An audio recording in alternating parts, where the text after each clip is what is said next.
और खबर लखनऊ से है, जहां बीजेपी में शामिल हुए हैं कई विपक्षी नेता और उत्तर प्रदेश में लगातार अपने कुनबे को मजबूत कर रही है भारतीय जनता पार्टी। विपक्ष पर बीजेपी की बड़ी सियासी सर्जिकल स्ट्राइक है और कई विपक्षी नेताओं ने भारतीय जनता पार्टी का दामन थामा है। इसमें आरएलडी, समाजवादी पार्टी और बसपा के नेता शामिल हैं। तो बीजेपी की सदस्यता उन्होंने ली है और प्रदेश अध्यक्ष भूपेंद्र चौधरी की मौजूदगी में वो भारतीय जनता पार्टी में शामिल हुए।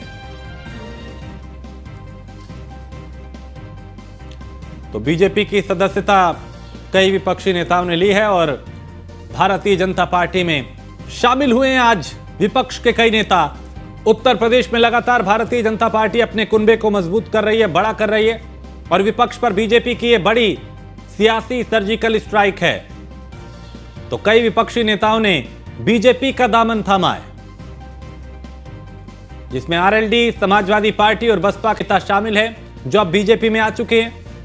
और बीजेपी प्रदेश अध्यक्ष भूपेंद्र चौधरी की मौजूदगी में उन्होंने बीजेपी की सदस्यता ली है।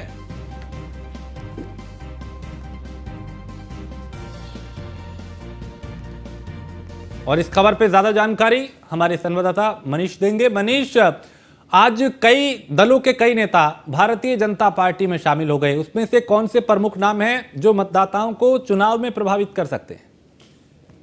देखिए, आपको बता दूं कि भारतीय जनता पार्टी लगातार हम देख रहे हैं कि विपक्ष को एक कहीं ना कहीं डेंट देने की कोशिश कर रही है। 2022 में भी एक हम राजेश बात करेंगे तो ऐसे ही चुनाव के पहले एक पूरी कमेटी बनाई गई थी और वो ज्वाइनिंग कमेटी बनाई गई थी जो प्रमुख नेताओं को अपने दल में जोड़ने की कोशिश करती थी। हालांकि अभी थोड़ा समय है चुनाव के लिए। भारतीय जनता पार्टी आगामी 2024 की शुरुआत कर रही है, पर जिस तरह से हम बात करेंगे एनडीए में शामिल हुए हैं राजभर, के बाद दारा सिंह चौहान समाजवादी पार्टी से आए थे और आज पूर्व से लेकर पश्चिम तक आप देखेंगे तो लगातार जो अपनी कंधे बढ़ाने की कोशिश की गई है वो एकदम सटीक आपको देखते हुए नजर आएगी। साहब सिंह सैनी आते हैं, पूर्व कैबिनेट मिनिस्टर हैं और हमने देखा था किस तरीके से समाजवादी पार्टी के बड़े नेताओं में से एक आते थे। उन्होंने आज भारतीय जनता पार्टी के साथ लिया। साथ से राजपाल सैनी जो कि पूर्व बसपा के सांसद रहे हैं, समाजवादी पार्टी में भी रहे हैं, कदावर नेता रहे हैं, मंत्री रहे हैं, उन्होंने भारतीय जनता पार्टी का दामन थामा है। साथ ही साथ आपको बता दूं कि अगर पूर्वांचल से बात करेंगे तो सुषमा पटेल जो कि समाजवादी पार्टी से विधायक रही हैं, उन्होंने आज पार्टी का दामन थामा है। जगदीश सोनकर विधायक रहे हैं, उन्होंने पार्टी दामन थामा है। शालिनी यादव जो कि भारतीय जनता पार्टी के खिलाफ थी, प्रधानमंत्री मोदी के खिलाफ वाराणसी से समाजवादी पार्टी की उम्मीदवार थी, उन्होंने भी आज भारतीय जनता पार्टी के दामन थामा है। तो कहीं ना कहीं अगर आप देखेंगे तो चाहे बसपा हो, चाहे सपा हो, चाहे आम आदमी पार्टी हो, चाहे कांग्रेस हो, तमाम विपक्षी दलों के जो नेता हैं, जो प्रमुख नेता थे, जो अलग अलग वर्ग से आते थे। आप सैनी की बात करेंगे, राजपाल सैनी और साहब सिंह सैनी के पिछड़ा वर्ग से आते हैं। शालिनी यादव की बात करेंगे तो यादव से आती हैं। सुषमा पटेल की बात करेंगे तो कुर्मी वोट बैंक से आते हैं। तो आप देखेंगे जहां जो राजनीतिकरण होता है उत्तर प्रदेश में, जिसको सटीक माना जाता है, वो बीजेपी उसको पॉइंट टू पॉइंट थिंक करके कहीं ना कहीं पकड़ती नजर आती है। आप देखेंगे कि क्षेत्रवाद और जिस तरीके से जातिगत जो होता है, जिस तरह के समीकरण बैठाना चाहिए, जो क्षेत्रीय समीकरण हो चाहे जाति समीकरण, दोनों को मिलाते हुए आज की जो सर्जिकल स्ट्राइक का कहना उसको गलत नहीं होगा, वो विकसित करती नजर आई है भारतीय जनता पार्टी। और लगातार अभी जो ये ज्वाइनिंग का सिलसिला है ये यही नहीं रुकेगा। माना जा रहा है कि और भी बड़े जो नेता हैं विपक्ष के, उनको भी लाने की कवायद की जा रही है। तो सबसे इंपॉर्टेंट अगर आप देखेंगे डेंट देखेंगे तो 5 से 7 नाम है जो समाजवादी पार्टी से आते हैं, आरएलडी से आते हैं, बहुजन समाज पार्टी से आते हैं, आम आदमी पार्टी से आते हैं। तो ये वो नेता हैं जो विपक्ष के कहीं ना कहीं उम्मीदवार थे या सांसद रहे हैं, विधायक रहे हैं। तो कहीं ना कहीं मजबूत एक बड़ा चेहरा जो अपने क्षेत्र में अपनी जो जाति समीकरण है उसमें फिट बैठते नजर आते हैं। तो देखना होगा भारतीय जनता पार्टी अपना को बढ़ा रही है और कितना बढ़ता है ये इससे थोड़ी नजर बिल्कुल आने वाला वक्त ये बताएगा। चलिए, बहुत शुक्रिया मनीष इस तमाम जानकारी के लिए। आगे बढ़ते हैं। लखनऊ से खबर है, जहां प्रदेश के विकास प्राधिकरणों की बड़ी लापरवाही सामने आई है, जहां सैकड़ों इंजीनियरों को रिटायर करना ही भूल गया शासन और अफसरों की मिलीभगत से नौकरी कर वेतन वृद्धि ले रहे हैं। रिटायर्ड होने के बावजूद नौकरी कर रहे हैं और वेतन वृद्धि ले रहे हैं और शासन ने अब ऐसे इंजीनियर से रिकवरी करने का आदेश दिया है। तो लापरवाही से सरकारी खजाने को 100 करोड़ से ज्यादा की चपत लग चुकी है। अपर मुख्य सचिव ने पेंशन से कटौती कर वसूली का आदेश दिया है। प्रत्येक इंजीनियर को 20 से 30 लाख से अधिक का भुगतान और एलडीए में भी 20 से अधिक इंजीनियर काम कर रहे हैं। और अश्वनी द्विवेदी इस खबर पे ज्यादा जानकारी देंगे। अश्वनी, एक बड़ी लापरवाही, जहां पे रिटायर जिनको करना था वो अभी नौकरी कर रहे हैं, वेतन ले रहे हैं।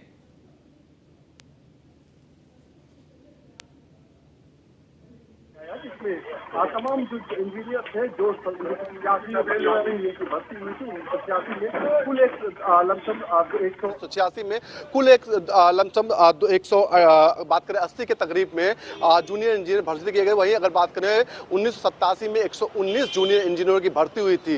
उनके बाद 2009 में शासन ने इनको विकल्प दिया था। विकल्प के तहत इनको चुनना था कि ये 58 साल की उम्र में रिटायर होना चाहते हैं या 60 साल की उम्र में।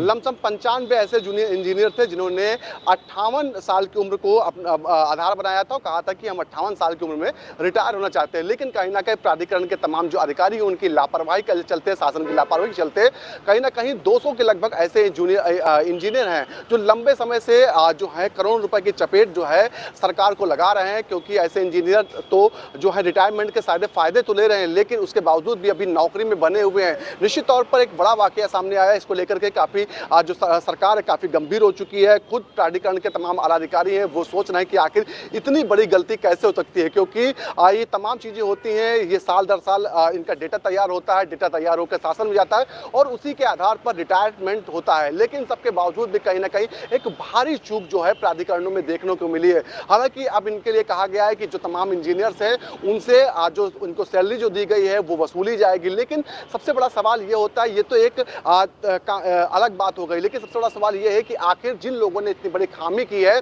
उन पर क्या कार्रवाई होगी, क्योंकि इस तरीके की आगे भी कमियां आ सकती हैं, आगे भी समस्याएं आ सकती है। ऐसे में अगर कार्रवाई होती है तो निश्चित तौर पर आने वाले समय में इस तरह की कोई कमी सामने नहीं आएगी। निश्चित तौर पर एक बड़ी कमी सामने निकल के जो प्राधिकरणों की आई है। निश्चित तौर पर अब तमाम जो इंजीनियर है वो तैयार हो जाएं, क्योंकि उनसे अब जल्द ही वसूली का काम शुरू होगा। जी ठीक है, बहुत शुक्रिया अश्विनी इस तमाम जानकारी के लिए।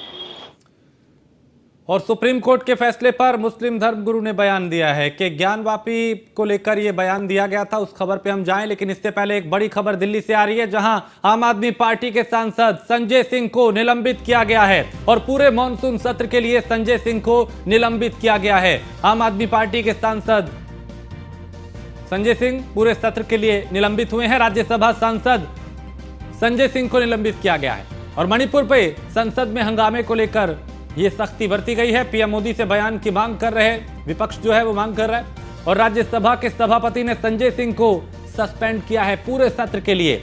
मणिपुर पे हंगामे को लेकर संजय सिंह को निलंबित किया गया है। पीयूष तिवारी इस पे ज्यादा जानकारी दिल्ली से हमारे संवाददाता देंगे। पीयूष, आम आदमी पार्टी के राज्यसभा सांसद जिन्हें पूरे मॉनसून सत्र के लिए सस्पेंड कर दिया गया। देखिए, निश्चित रूप से अगर हम बात करें तो चूंकि दो महिलाओं के साथ मणिपुर में जिस तरीके से जघन्य अपराध हुआ और उनकी वीडियो वायरल हुई, उसके बाद लगातार मानसून सत्र के दौरान जब भी कार्यवाही चल रही है तब विपक्ष के तमाम सांसद इसको लेकर सवाल उठा रहे हैं। आज भी आपने देखा कि किस तरीके से राज्यसभा में जो संजय सिंह है उन्होंने वेल तक पहुंचकर कहीं ना कहीं इस पूरे मुद्दे को उठाना चाहा। संजय सिंह लगातार कह रहे हैं कि सरकार जो है वो इस पर जवाब दे। इसके साथ ही राज्यसभा सभापति जगदीप धनखड़ की बात करें तो उन्होंने कई बार कोशिश की कि वो अपनी कुर्सी पर जाकर बैठ जाए। इस बीच केंद्रीय मंत्री पीयूष गोयल बाकायदा एक प्रस्ताव लेकर आते हैं और कहीं ना कहीं ध्वनि मत से पूरी तरीके से ये प्रस्ताव पास भी हो जाता है। इसके बाद इस पूरे सत्र के लिए, यानी कि जो भी मानसून सत्र में जो अवधि अभी बची हुई है, इसके लिए राज्यसभा सांसद संजय सिंह को सस्पेंड कर दिया जाता है। अब देखने वाली बात होगी कि संजय सिंह की ओर से क्या कुछ फिलहाल प्रतिक्रिया आती है, लेकिन एक बड़ा फैसला कहीं ना कहीं राज्यसभा सांसद संजय सिंह के लिए उपसभापति ने लिया और खासतौर पर पीयूष गोयल ने एक प्रस्ताव लेकर वो चूंकि आए थे और ध्वनि मत से इसको पास कराया गया। चूंकि लगातार आपने देखा कि मणिपुर मामले पर विपक्ष लगातार संसद में भी बैठक कर रहा है, यहां तक कि प्रधानमंत्री से चाहता है विपक्ष की प्रधानमंत्री इस पूरे मामले में जवाब दें। हालांकि आज केंद्रीय गृह मंत्री अमित शाह सदन में बोल रहे थे, उन्होंने कहा कि हम जवाब देना चाहते हैं और इतने बड़े संवेदनशील मुद्दे पर सच्चाई भी सामने आए लोगों के, ये भी हम चाहते हैं। तो निश्चित रूप से तमाम जो विपक्ष है वो सवाल एक तरफ उठा रहा है, तो वहीं सत्ता पक्ष कह रहा है कि हम शांतिपूर्ण तरीके से जवाब देने के लिए तैयार है, लेकिन विपक्ष जवाब सुनना नहीं चाहता। ठीक है, बहुत शुक्रिया पीयूष इस तमाम जानकारी के लिए। आगे बढ़ते हैं, खबर लखनऊ से है, जहां सुप्रीम कोर्ट के फैसले पर मुस्लिम धर्मगुरु ने बयान दिया है कि ज्ञानवापी में एएसआई सर्वे पर बोले खालिद रशीद फिरंगी महली कि एएसआई सर्वे पर सुप्रीम कोर्ट के निर्णय का स्वागत है और कोर्ट की कार्यवाही से कामयाबी मिलने की पूरी उम्मीद है। उन्होंने कहा, मुसलमान इबादतगाह को गिराकर मस्जिद नहीं बनवाता, ये उन्होंने कहा। और महली ने मस्जिदों को टारगेट करने का आरोप लगाया है। इस तरह के आरोप लगाने का सिलसिला रुकना चाहिए। एसआई सर्वे पर 26 जुलाई को शाम के 5 बजे तक रोक लगाई है, उसको हम लोग वेलकम करते हैं, उसका खैर मकदम करते हैं। और उसी के साथ साथ जो मुस्लिम साइड को ये डायरेक्ट किया है कि अपना केस इलाहाबाद हाई कोर्ट के सामने फाइल करें, हम लोग को पूरी उम्मीद है कि उसमें इंशाल्लाह कामयाबी मिलेगी। और इस मौके पर इस बात की फिर वजाहत कर देना जरूरी समझता हूं कि कोई भी मुसलमान कोई किसी भी मस्जिद को, किसी भी और इबादतगाह को गिरा करके या किसी दूसरे की जमीन पर कब्जा करके मस्जिद कभी नहीं बनाता है। खबर नोएडा से है, जहां समाजवादी पार्टी के सचिव पर ईडी का शिकंजा कसता जा रहा है। दिनेश सिंह गुर्जर के घर ईडी ने रेड की है और ईडी के हाथ कई अहम दस्तावेज लगे हैं। समाजवादी पार्टी के नेता दिनेश तारीख हुई है 26 जुलाई तक कस्टडी रिमांड पे समाजवादी पार्टी के नेता। तो ईडी ने दिनेश सिंह गुर्जर को गिरफ्तार कर लिया है।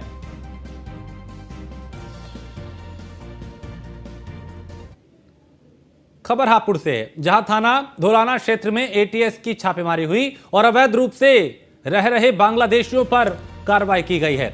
एटीएस ने 16 बांग्लादेशियों को हिरासत में लिया है। धोलाना थाने में एटीएस पूछताछ कर रही है और धोलाना थाना क्षेत्र के खिचरा इलाके का यह मामला है।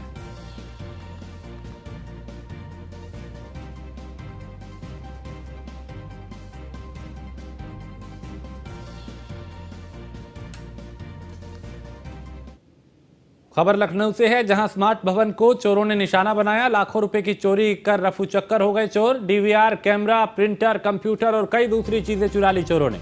और थाना बाल में अज्ञात के खिलाफ मुकदमा दर्ज किया है। ग्राम पंचायत लतीफपुर के स्मार्ट भवन का यह मामला है, जहां पे चोरों ने चोरी की वारदात को अंजाम दिया और कई कीमती चीजों को चुरा लिया।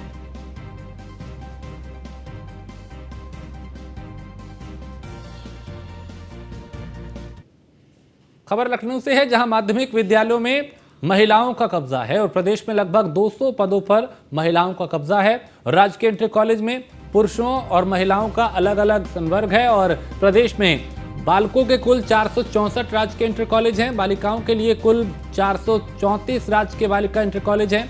9 इंटर कॉलेज में से 5 में पुरुष, 3 में और महिला प्रधानाचार्य हैं और इसमें पुरुष प्रवक्ता 26 है जबकि महिला प्रवक्ता 35 हैं।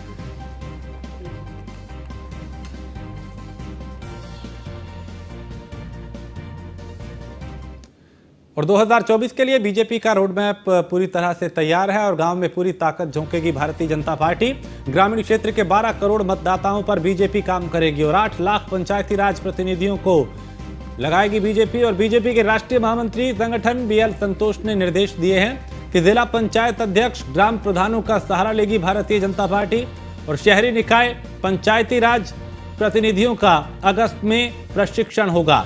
सूरजकुंड में जिला पंचायत अध्यक्ष, लखनऊ में मेयर लेंगे चुनावी दीक्षा, ब्लॉक प्रमुख, ग्राम प्रधान और बीडीसी सदस्यों का भी प्रशिक्षण होगा।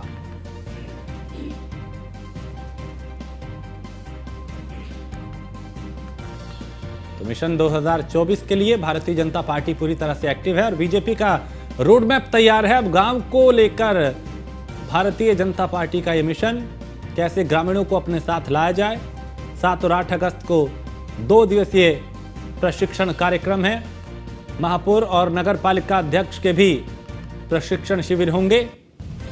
तो 2024 के लिए भारतीय जनता पार्टी का रोड मैप तैयार है और गांव में पूरी ताकत झोंकेगी भारतीय जनता पार्टी। ग्रामीण क्षेत्र के 12 करोड़ वोटरों पर बीजेपी की नजर रहेगी, काम करेगी और 8 लाख पंचायती राज प्रतिनिधियों को बीजेपी मुहिम में लगाएगी। और बीजेपी के राष्ट्रीय महामंत्री संगठन बीएल संतोष ने ये निर्देश दिए हैं, जिला पंचायत अध्यक्ष और ग्राम प्रधानों का सहारा भी लेगी भारतीय जनता पार्टी।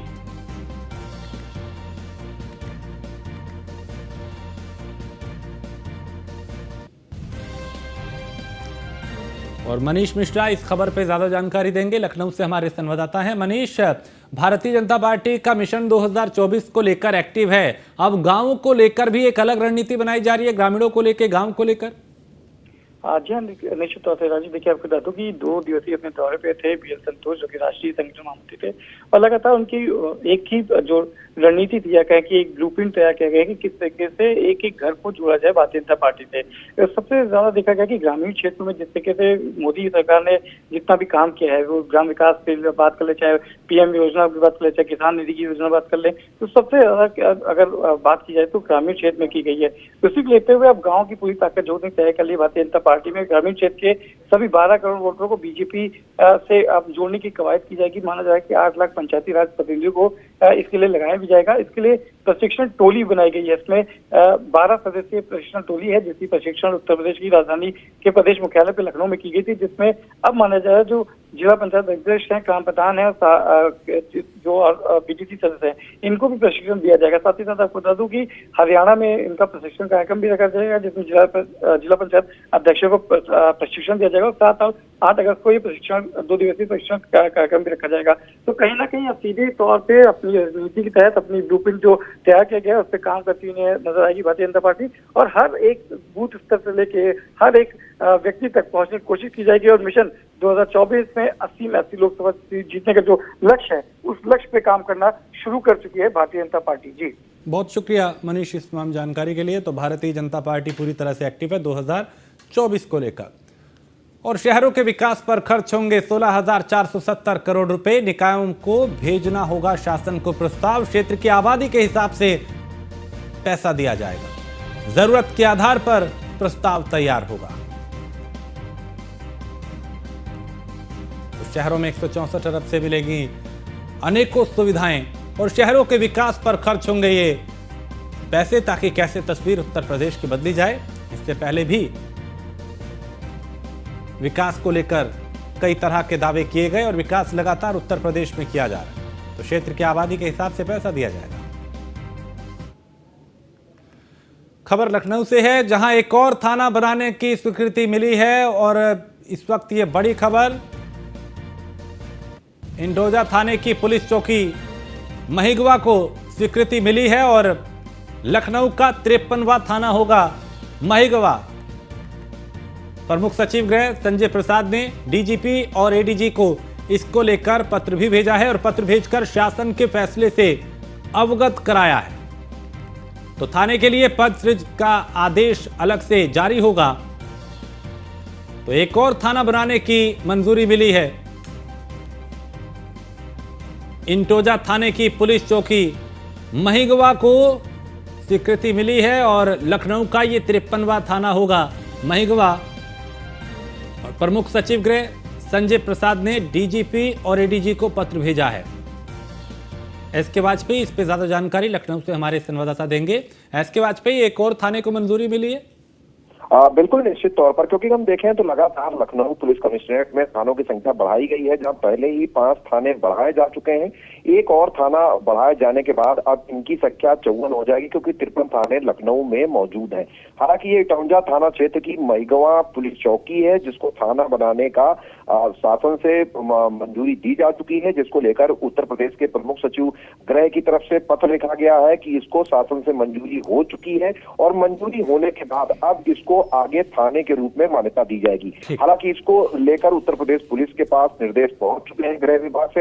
अब जल्द ही इस चौकी को थाने में बदला जाएगा, और यहाँ पे अलग से पदों का सृजन होगा, जिसमें थाना अध्यक्ष से लेकर जो थाना जज के साथ ही जो दरोगा और साथ ही कांस्टेबल और अन्य पदों का सृजन भी इस थाने के लिए करने के निर्देश जारी हो चुके हैं। बहुत शुक्रिया एसके वाजपेयी इस तमाम जानकारी के लिए।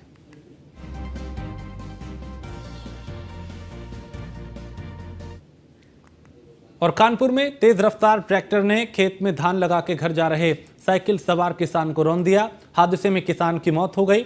आक्रोशित लोगों ने ट्रैक्टर चालक को पकड़कर जमकर पीटा। वहीं लोगों ने आरोपी ट्रैक्टर चालक को पुलिस के हवाले किया। वहीं परिजनों ने सड़क पर शव रख के जाम लगा दिया, प्रदर्शन किया, गुस्सा जाहिर किया।